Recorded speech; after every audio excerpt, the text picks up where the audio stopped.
He didn't call her a liar. He didn't call her unfaithful. He just let people assume it. 7 months pregnant. Publicly silent. Look And what I found suddenly about his branded a dad. disgrace. Whoa, that's bad. Show While him? his new partner Nah, let's smiled keep on it. morning television and said, Chin up, I would never confidence. break a family. What the cameras didn't show was this. The husband had proof the baby was his. He had it before the press conference. And he buried it. This isn't just a divorce story. It's a story about how implication can destroy a woman's reputation and how one document can destroy a man's legacy. Chicago had seen Harrison Cole stand in front of cameras many times before, but never like this. At 41, he was the kind of criminal defense attorney whose name carried weight in courtrooms and political circles alike. Polished, articulate, and strategically calm, he had built a reputation on controlling narratives before they spiraled. That morning, however, he stood at a podium not as a litigator defending a client, but as a husband announcing the collapse of his own marriage.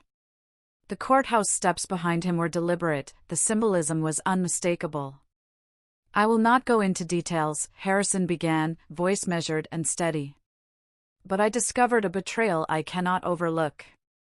He paused long enough for the word betrayal to settle into the microphones. For the sake of my children, I'm asking for privacy during this separation. He did not look angry. He looked wounded. And in public, wounded men are often believed. What he did not mention was that his wife, Olivia Cole, was 7 months pregnant. Within hours, the omission became the headline. Commentators speculated about timelines. Talk shows replayed his statement, dissecting his tone. Online forums moved faster than facts. If there was a betrayal, and Olivia was visibly pregnant, then the assumption formed with brutal speed. She must have been unfaithful. She must have humiliated him first. The narrative was irresistible. Olivia watched the press conference from her living room, one hand resting unconsciously over the curve of her stomach. At 36, she had once been the steady force behind Harrison's ascent. 12 years earlier, she had supported him through law school by working double shifts at a non-profit legal clinic. When he opened his first small office, she handled scheduling and billing until he could afford staff. Later, when their son Mason was born, she stepped away from her own career ambitions to stabilize their home life while Harrison's political connections expanded. The version of their marriage now being presented to the public bore no resemblance to the years she remembered. The distance between them had not happened overnight. For months, Harrison had grown distracted, absorbed in late-night strategy calls and private dinners he described vaguely as client development. He returned home later and later, his phone always angled away from her view. Olivia sensed something shifting but attributed it to professional stress. Harrison was navigating high-profile cases, she told herself. Pressure changed people. She never imagined the pressure was external admiration replacing internal loyalty. By evening, the internet had made its decision. Social media feeds filled with speculation and accusation. Pregnant during separation, one trending post read. Gold digger exposed, another declared. Comment sections hardened quickly. Strangers dissected her character without evidence. Some questioned the paternity openly. Others implied calculated manipulation. The speed of judgment felt dizzying, as if the entire city had turned its gaze toward her front door. Then Victoria Lane entered the story publicly. At 30, she was a rising political consultant with polished confidence and sharp media instincts. Photographed exiting a downtown restaurant beside Harrison just weeks earlier, she now appeared on a morning talk show framed as an unfortunate bystander. I would never break a family, she said carefully. Their marriage was already broken when I came into the picture. Her tone suggested reluctance, as though she had been pulled into drama she did not create. The statement did not confirm an affair before separation, but it did not deny emotional proximity either. The implication lingered.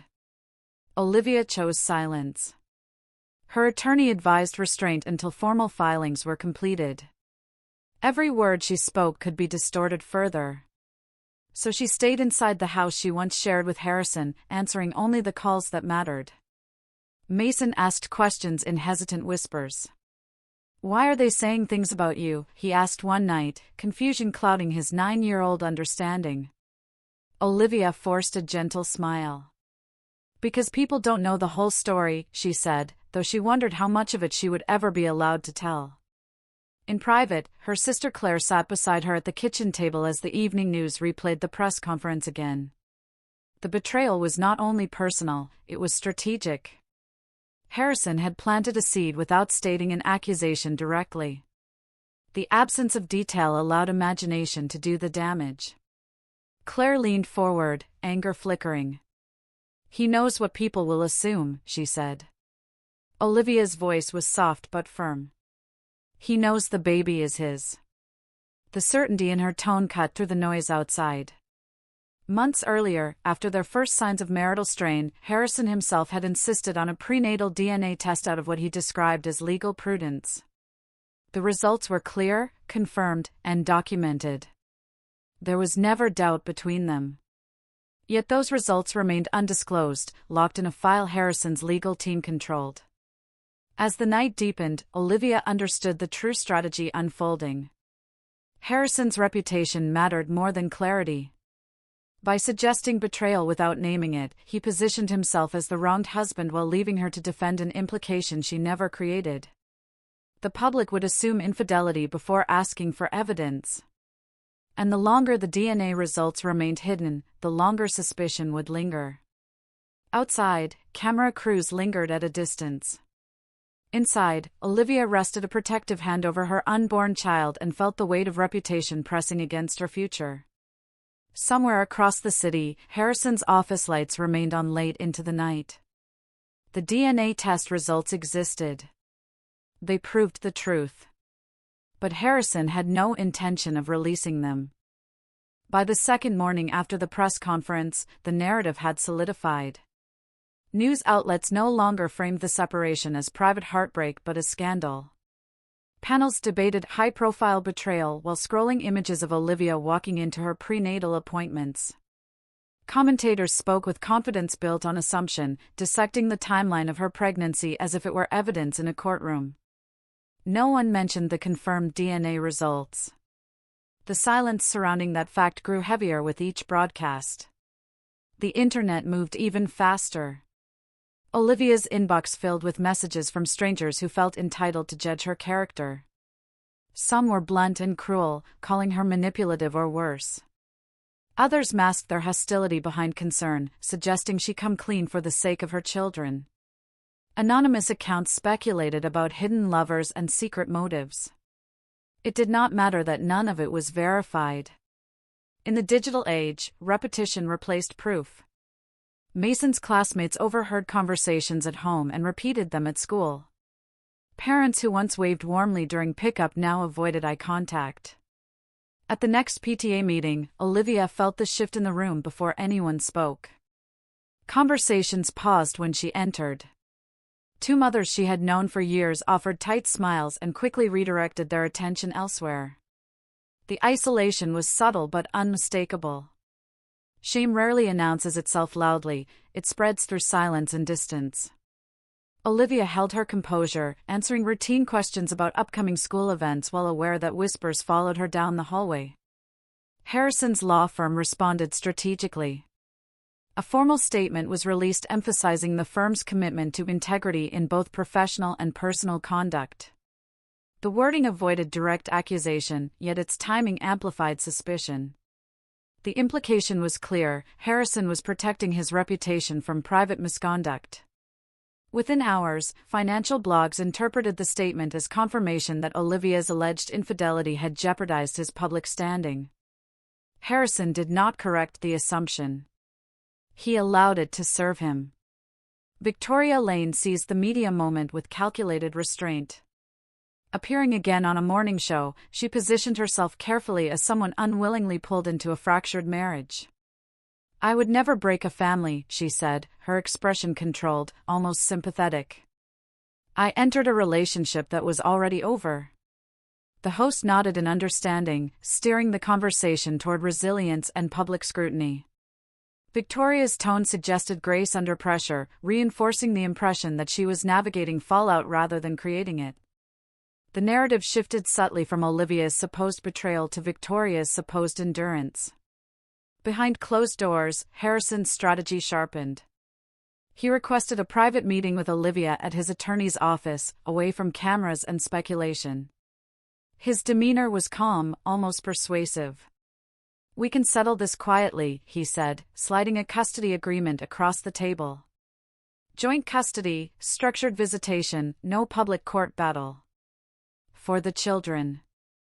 The phrasing was deliberate, invoking responsibility rather than accusation. The agreement, however, contained language that implied separation months earlier than reality. It aligned with the public narrative he had allowed to grow. Olivia read each clause slowly. "This says we were living separately before I became pregnant," she observed without raising her voice. Harrison leaned back, hands folded. "It simplifies things," he replied.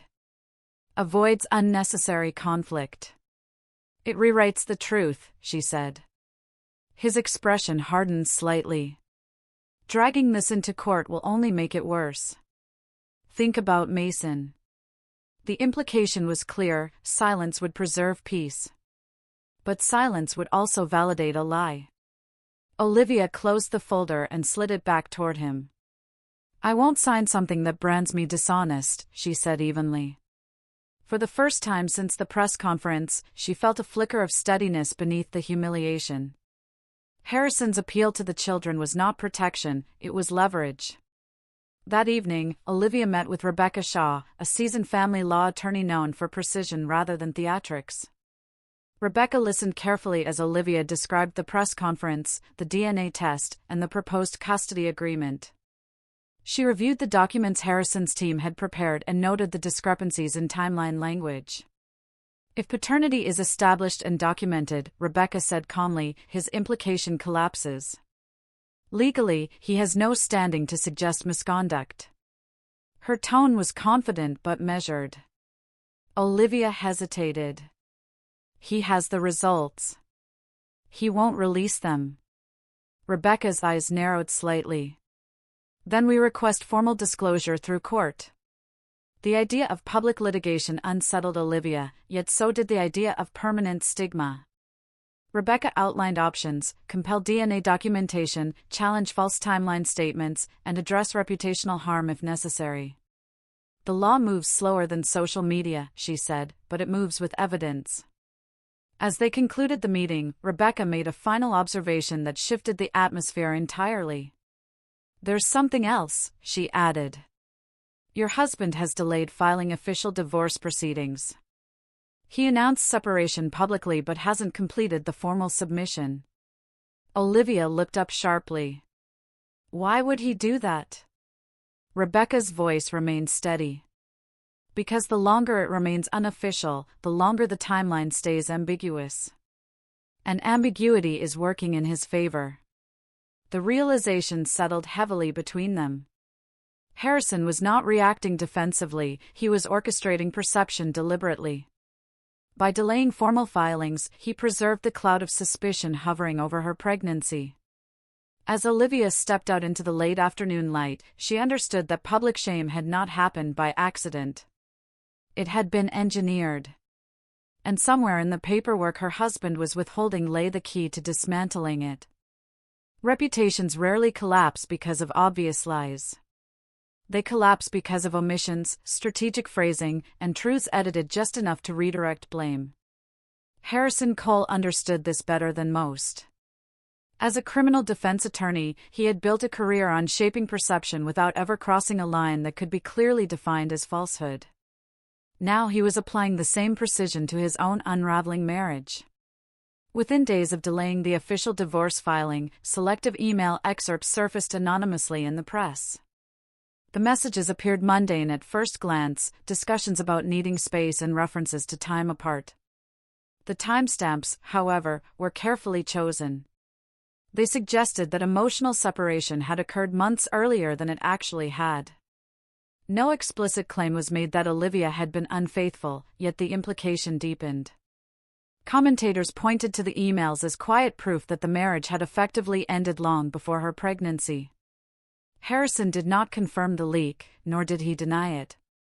His silence implied validation.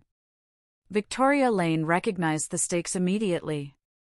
In a private conversation at her downtown apartment, she urged Harrison to remain proactive. "Control the narrative before it controls you," she advised, her tone measured but urgent. She understood optics as well as he did. Political donors and legal clients valued stability. If whispers of personal scandal grew into confirmed deception, his standing could erode quickly. "You can't let this look like recklessness," she added. "You need to look like the wronged party." Harrison's concern was not purely emotional, it was professional. Several of his largest clients were politically sensitive figures who valued moral credibility as much as courtroom skill. He knew that if the scandal shifted from suspicion of Olivia to suspicion of him, those relationships could fracture. Maintaining ambiguity worked in his favor. The longer the timeline remained blurred, the safer his reputation remained. Olivia felt the manipulation tightening around her life in subtle but undeniable ways. When she logged into their shared financial account to pay household expenses, she discovered that a significant portion of the balance had been transferred. The explanation, when she requested one, was coldly procedural. "Operational adjustments," Harrison texted in response. She understood immediately that it was leverage disguised as logistics. They met again in his office, the air thick with restrained tension. "You're punishing me for your guilt," Olivia said quietly, refusing to raise her voice despite the humiliation swelling beneath it. Harrison's reply was controlled. "I'm protecting my future," he said. "You should consider protecting yours." The words were calm, but the implication was stark. He viewed the unfolding conflict not as reconciliation of truth, but as preservation of image. To him, reputation was currency, and he would not allow it to devalue easily. Rebecca Shaw examined the leaked emails and divorce filings with meticulous care. What appeared seamless to the public revealed cracks under legal scrutiny. Filing dates did not align precisely with the separation claims Harrison's team implied.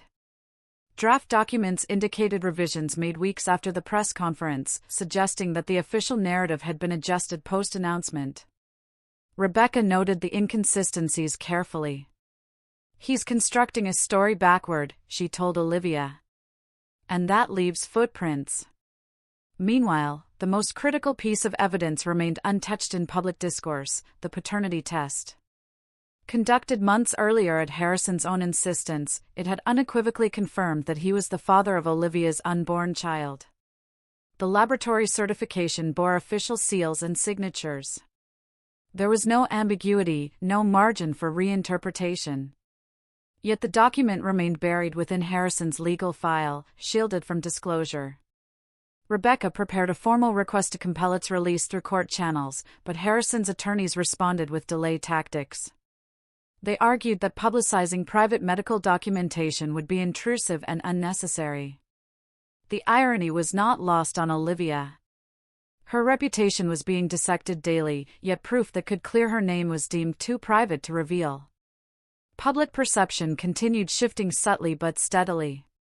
Online commentators debated whether the absence of a paternity release signaled hidden complications. The longer it remained withheld, the more suspicion lingered. Harrison understood this dynamic well. Ambiguity created doubt, and doubt diluted accusation. Late one afternoon, as Olivia reviewed legal correspondence with Rebecca, her phone vibrated with an unfamiliar number. She hesitated before answering. The voice on the other end was calm, professional, and direct. "Mrs. Cole, my name is Daniel Brooks. I'm an investigative reporter with the Tribune. I believe internal documents from your husband's firm contradict the timeline being presented publicly." Olivia felt the room narrow slightly. "What kind of documents?" she asked carefully. "Expense reports and scheduling logs," Daniel replied. "They suggest the relationship between Mr. Cole and Ms. Lane began earlier than stated. The implication shifted everything. If verified, the carefully edited narrative Harrison constructed could unravel quickly. For the first time since the press conference, Olivia sensed that the ambiguity might not last forever. As she ended the call, Rebecca studied her expression. "What happened?" she asked. Olivia exhaled slowly. Someone inside his world is starting to talk. And if internal documents truly contradicted his version of events, the manipulation that had branded her as shame could soon face exposure under a different light. When image becomes everything, even a minor inconsistency can split it wide open. Harrison Cole had spent years constructing a reputation that felt nearly untouchable. In courtrooms, he dismantled opposing arguments with surgical precision. In interviews, he projected integrity and discipline. But reputations built on control often falter when someone else begins asking questions he cannot script. Daniel Brooks did not approach the story emotionally. As an investigative reporter for the Tribune, he had covered corporate fraud and political misconduct. What caught his attention in Harrison's public narrative was not the divorce itself, but the timing. The language used in the press conference and the delayed filing felt calculated. When anonymous sources hinted that internal scheduling records did not align with Harrison's claims, Daniel started digging. He began with travel logs. Public court appearances, political fundraising dinners, speaking engagements, each left digital footprints. Cross-referencing those with firm expense reports, Daniel noticed a pattern of hotel bookings months before Harrison publicly declared his marriage effectively over. Several of those receipts corresponded to locations where Victoria Lane had hosted campaign strategy retreats. The expenses were charged to Harrison's firm account, categorized under client development. The documentation did not explicitly confirm an affair, but it established proximity and opportunity long before the timeline Harrison implied. Daniel then verified conference schedules and event photos.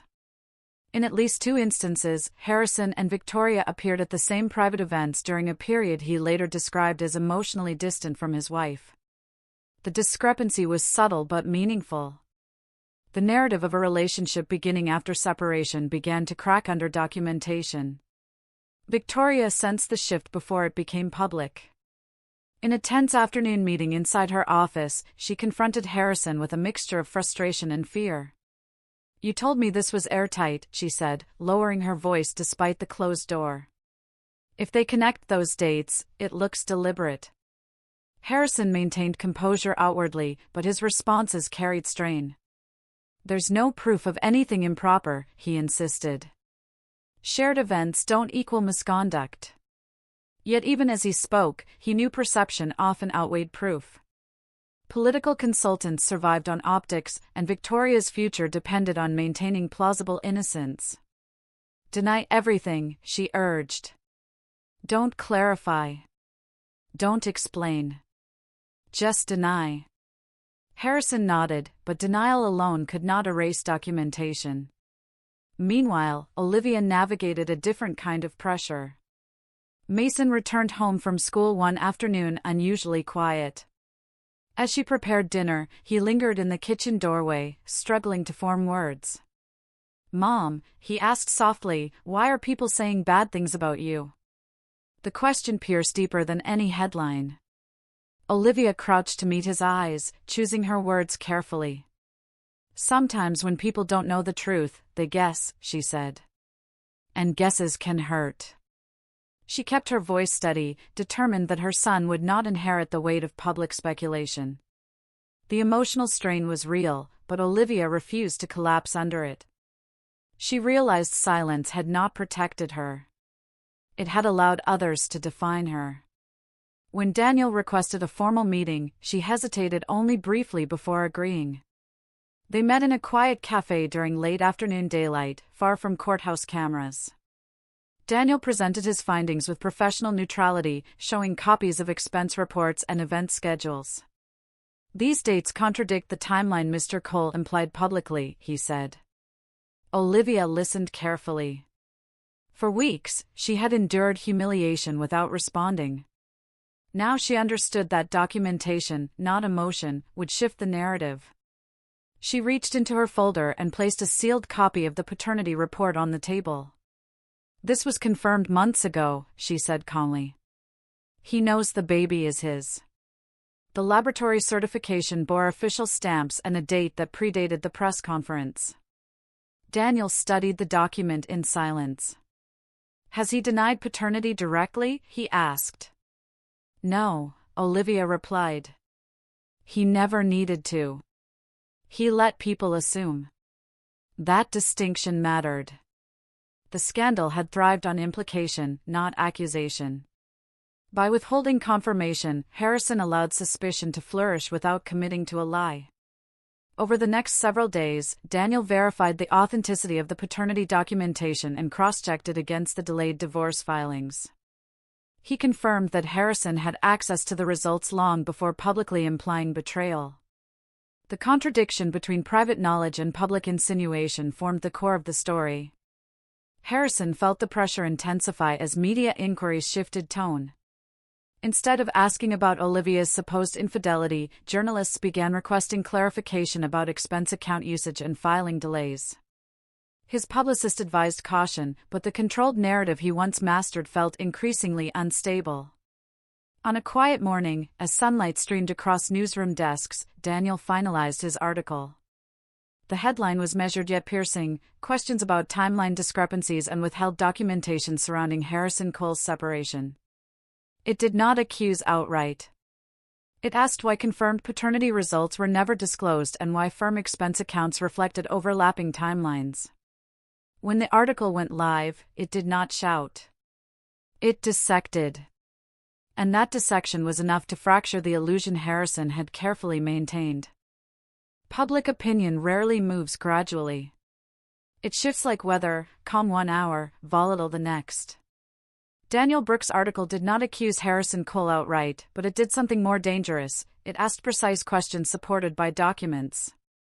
It outlined hotel receipts dated months before the supposed separation, firm expense reports tied to shared events, and the quiet existence of a confirmed paternity test that had never been publicly acknowledged.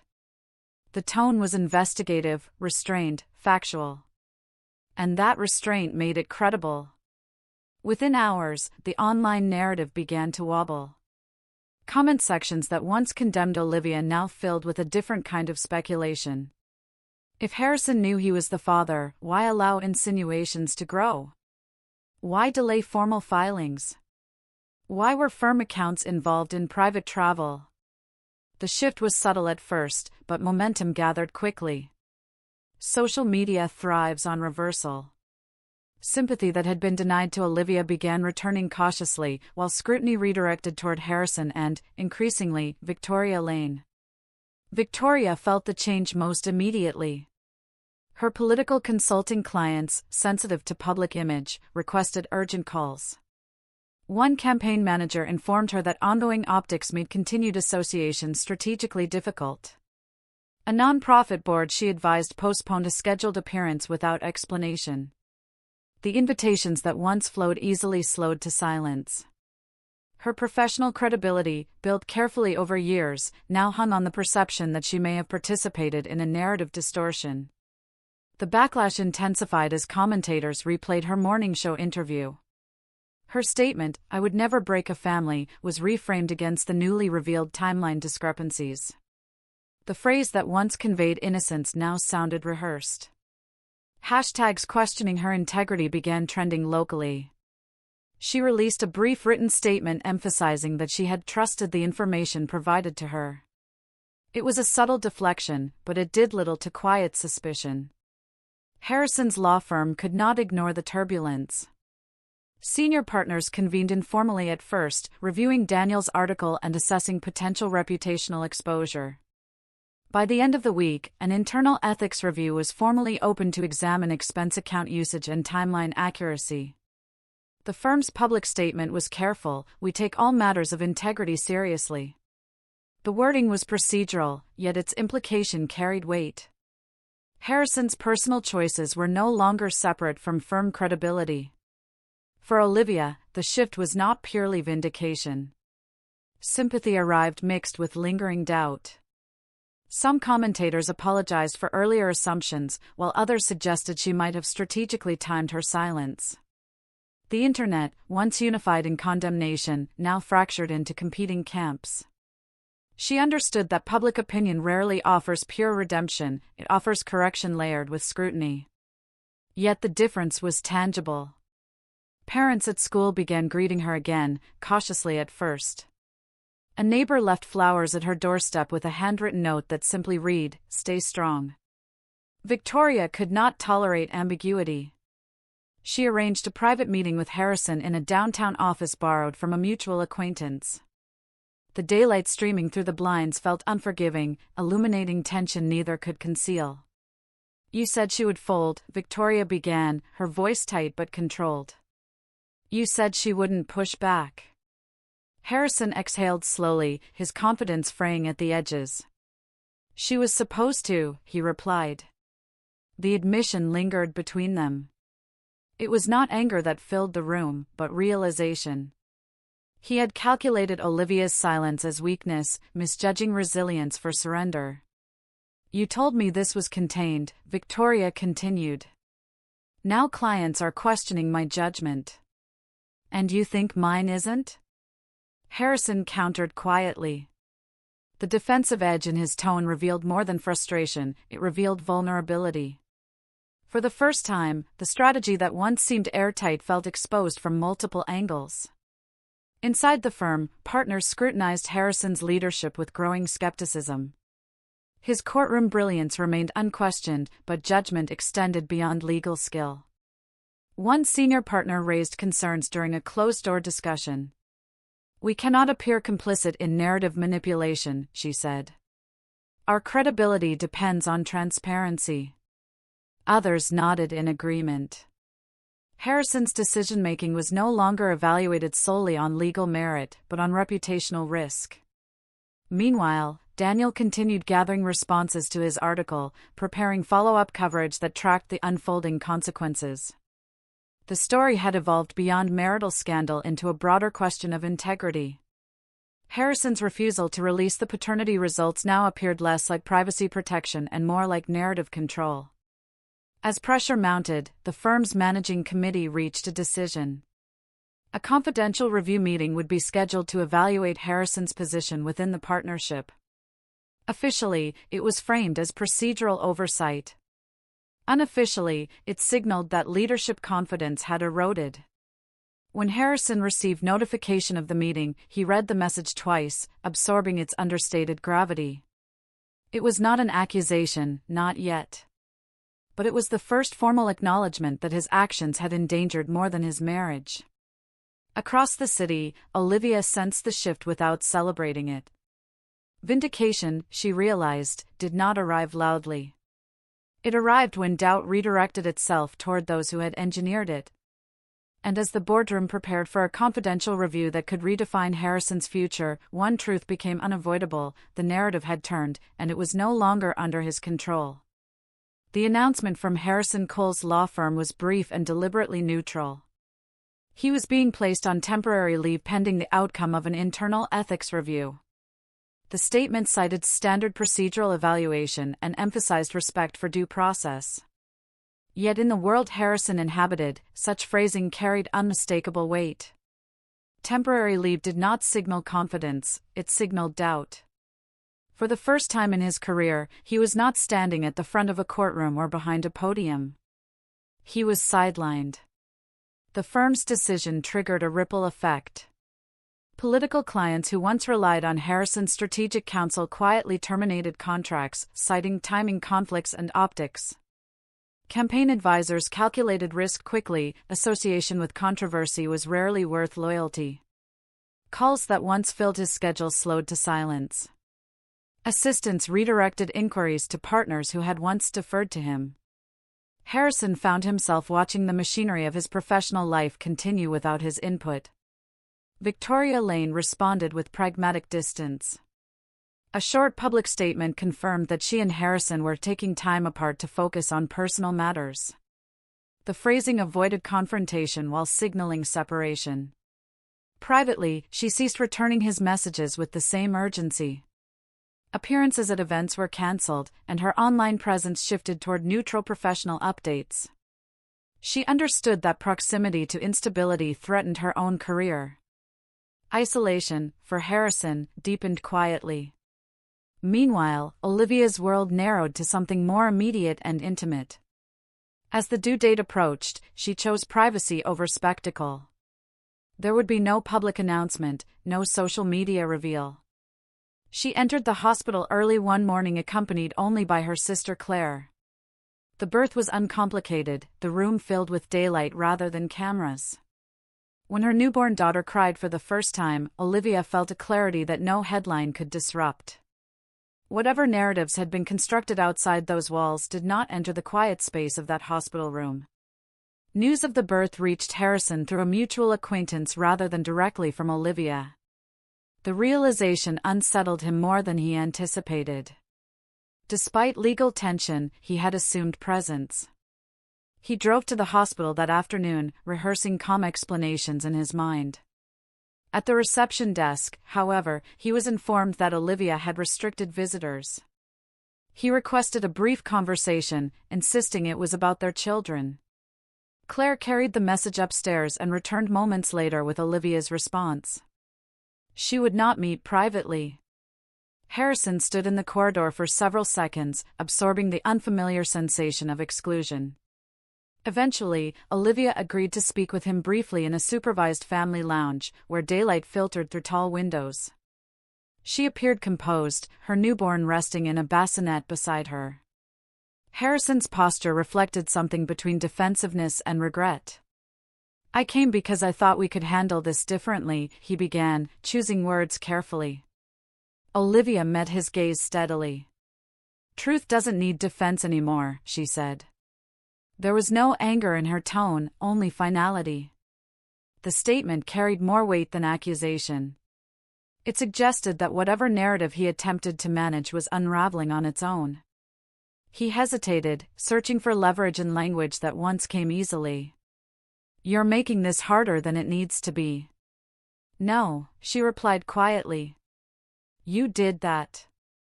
The simplicity of her answer left little room for counterargument. The conversation ended without escalation.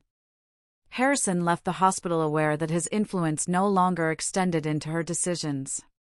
Back at Rebecca Shaw's office, a different strategy unfolded. Rebecca had compiled documentation not only of the withheld paternity results but also of the financial transfers and delayed filings. The pattern suggested more than miscommunication, it suggested intentional narrative shaping designed to damage Olivia's reputation. "We have grounds for a defamation counterclaim," Rebecca explained, reviewing the timeline with clinical precision. "He never directly accused you, but implication combined with withholding evidence can constitute harm." Olivia listened carefully. Litigation was not her preference, yet reputational repair required more than passive endurance. The birth of her daughter marked not just a new beginning but a boundary. She would not allow her children to grow up beneath a cloud deliberately engineered. As the legal motion was finalized, the language remained measured but firm. It alleged intentional reputational harm through selective disclosure and strategic delay. The filing was sealed, pending judicial review. Its existence alone signaled escalation. Harrison received notification of the sealed motion through his attorney late that evening. He read the summary twice, absorbing the shift from defensive posture to formal accusation. Isolation was no longer emotional, it was structural. His firm had distanced itself, political clients had retreated, and now his former wife had moved from reaction to action. In the quiet of his apartment, he understood that control had slipped entirely from his hands. Outside, court clerks processed the sealed filing, unaware of the weight it carried for those involved. Inside, Harrison faced a reality he had long postponed. The sealed motion accusing him of intentional reputational harm was now part of the official record. Reputation built over decades can fracture under the weight of a single filing. Harrison Cole had once understood the power of documentation better than anyone in his field. He had dismantled opposing arguments by exposing small inconsistencies that grew into decisive flaws. Now he sat at the respondent's table in a civil courtroom, watching his own timeline dissected with the same precision he once admired in himself. The hearing was procedural, not dramatic. No raised voices, no theatrical accusations. Just questions, dates, and verified records. Rebecca Shaw stood composed as she presented the chronology, the confirmed paternity results dated months before the press conference, the delayed divorce filing, the selective emails leaked after the public statement, the financial transfers that coincided with narrative escalation. The pattern did not need embellishment. It revealed itself. When the judge reviewed the sealed motion and accompanying exhibits, his expression remained neutral but attentive. "Mr. Cole," he asked evenly, "why were the paternity results not disclosed when you were aware of public speculation questioning them?" Harrison adjusted his posture. "They were private medical records," he replied carefully. "I believed publicizing them would escalate unnecessary attention." The judge glanced down at the press conference transcript. "Yet you publicly referenced a betrayal without clarifying that paternity had already been established." Silence followed. It was not hostile silence, it was evaluative. Harrison understood that implication could be as powerful as accusation. He had relied on that principle for years. Now it was being applied to him. Outside the courthouse, media coverage shifted tone. News anchors who once debated Olivia's supposed misconduct now framed her as a woman navigating public humiliation while pregnant. Analysts referenced documentation rather than speculation. The phrase "wrong spouse" appeared in more than one headline. Public opinion, once swift to condemn, now leaned toward correction. Victoria Lane received her own legal notice that afternoon. She was being subpoenaed to provide testimony regarding financial overlap between her professional engagements and Harrison's firm expense accounts. The document did not accuse her of wrongdoing, but it required transparency. She read the subpoena in her office, absorbing the implications. Distance from Harrison no longer shielded her from scrutiny. In private, she contacted her attorney, her tone no longer confident but cautious. Back in the courtroom, Rebecca requested that the court compel formal acknowledgement of paternity and clarify record timelines. Her argument was not emotional. It was structural. Ambiguity was allowed to persist despite documented clarity, she stated. That ambiguity caused measurable reputational harm. Harrison felt the walls narrowing not through hostility but through exposure. His defense attorney whispered about mitigating strategy, but even mitigation required admission. In that moment, he realized that internal emails, those carefully worded discussions about narrative timing, would likely surface through discovery. The thought unsettled him more than the public hearing itself. Written words rarely favored context once isolated. During a brief recess, Harrison approached Rebecca in the corridor, the formality of court temporarily suspended. "This wasn't supposed to spiral," he said quietly, a rare crack in his composure. Rebecca met his gaze without triumph. "Truth doesn't spiral," she replied. "Lies do." Her tone carried neither anger nor satisfaction. It was observational. The hearing concluded with procedural orders for document disclosure and timeline clarification. No final judgment was rendered that day, but the direction was unmistakable. Public narrative had shifted because evidence had replaced suggestion. Within the firm, partners gathered once more in a closed conference room overlooking the city. The ethics review had progressed alongside the court proceedings. Internal counsel presented findings about expense reporting and public communication strategy.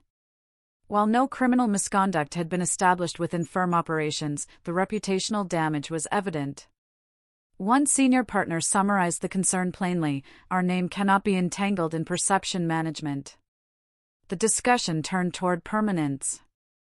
Temporary leave had preserved procedural fairness. Now the question was structural: could Harrison continue as senior partner without undermining firm credibility? Votes were cast confidentially, recorded, and sealed pending formal announcement. The process was dignified but decisive. Harrison returned home that evening aware that multiple verdicts were forming simultaneously: legal, professional, public. Reputation, he realized, was not destroyed by accusation alone. It eroded through confirmed inconsistency. Across town, Olivia held her newborn daughter in a softly lit nursery, unaware of the firm's internal vote but aware that something had shifted permanently. She had not pursued spectacle. She had pursued documentation. The firm's managing committee finalized the vote and prepared an official announcement for release the following morning. For now, the outcome remained sealed, resting in an envelope that would determine whether Harrison Cole's name remained etched on the firm's letterhead or quietly removed. Sometimes the loudest revenge is quiet dignity. The announcement from Harrison Cole's law firm was delivered without drama, yet it carried the weight of finality. After weeks of internal review, the partners voted to remove him permanently from senior partnership. The official statement emphasized a divergence in leadership standards and reaffirmed the firm's commitment to ethical clarity. His name, once printed prominently on the letterhead, was quietly revised in updated documentation. The firm's website reflected the change within hours. Years of professional prestige were not erased with hostility, but with careful detachment. Harrison read the statement alone in his apartment, understanding that the separation was not only professional but symbolic. Reputation, once fractured, rarely regains its original shape. The courtroom proceedings had not labeled him a criminal, but the pattern of narrative manipulation had altered how colleagues viewed him. Influence depends on trust. Trust had thinned. Under mounting legal and public pressure, Harrison issued a formal apology drafted in coordination with his attorney. The language was measured and restrained. He acknowledged that his public statement during the separation had allowed misunderstanding to persist and admitted that withholding the paternity confirmation contributed to speculation that harmed Olivia. He stopped short of admitting deliberate malice, but the concession was significant. The apology circulated quickly, shared across news outlets that once amplified the initial scandal. Victoria Lane's professional consequences unfolded more quietly but just as decisively. Political clients seeking stability distanced themselves permanently. Her consulting contracts dwindled. While no formal charges were filed against her, the association with controversy proved costly. Invitations that once defined her calendar ceased altogether. In private conversations with peers, she framed the ordeal as miscalculation rather than intent. Yet reputation, like glass, does not require shattering to lose clarity. A single crack can distort everything seen through it. For Olivia, vindication did not arrive as celebration. It arrived as correction. In family court, the clarified timeline and confirmed paternity shifted the legal posture decisively. The judge awarded her primary custody, citing stability and documented transparency. Harrison retained visitation rights, structured and supervised initially until further review. The ruling was not punitive, it was pragmatic. It prioritized the children over narrative. Outside the courthouse, the atmosphere felt different from months earlier. There were no hostile whispers, no accusatory cameras. A few reporters asked respectful questions about resilience and moving forward. Olivia answered briefly, choosing not to dwell on the past. Community support followed in understated gestures. Parents who once avoided her offered congratulations on her newborn daughter. Local organizations reached out privately, acknowledging the unfairness she endured. The shift was not loud, but it was sincere. In the quiet of her home, daylight filled the nursery where she held her daughter in her arms. The room was simple, painted in soft tones, free from the noise that had once defined her days. Mason peeked in occasionally, curious and protective. Olivia watched the sunlight move across the crib and felt something deeper than vindication. She felt steadiness. She understood now that shame often targets the most visible figure, not the most culpable. It attaches quickly, fueled by assumption and sustained by silence. Yet truth, when documented and pursued patiently, carries its own endurance. She had not countered accusation with spectacle. She had countered it with evidence. Harrison's apology did not erase months of public humiliation, nor did it restore the marriage that had fractured long before the press conference. But it acknowledged a boundary crossed. His influence had narrowed, his circle reduced. Isolation had taught him that implication can wound more deeply than accusation. Whether he absorbed that lesson fully remained uncertain. Victoria relocated her professional focus to smaller consulting roles, rebuilding cautiously. The scandal that once elevated her visibility now defined her caution. In interviews she rarely referenced the past, choosing instead to emphasize discretion and personal growth. As evening approached, Olivia rocked her newborn gently, reflecting on the arc of events. She had been branded without proof, judged without evidence, and isolated without cause. Yet she had resisted the temptation to retaliate publicly. Dignity had not silenced her, it had strengthened her. Outside, the city moved forward, indifferent to individual narratives. Inside the nursery, Olivia understood that vindication did not require applause. It required survival with integrity intact. They tried to brand her as shame. But the truth branded them instead. If stories about truth, reputation, and quiet strength matter to you, stay connected. Some narratives aren't just scandals, they're lessons about character. And if you believe integrity deserves a voice, you already know why sharing stories like this matters. Now here is a strong emotional closing with a psychologically engaging question designed to trigger comments. In the end, Olivia didn't win because she fought louder. She won because she stayed steady when the world rushed to judge her. Harrison didn't lose because of one mistake. He lost because he believed perception could replace truth. But here's the question. If you were in Olivia's position, publicly shamed while carrying a child, would you have stayed silent and strategic, or would you have fought back immediately? And more importantly, when reputation and truth collide, which one do you think survives in the long run? I'd really like to hear your perspective.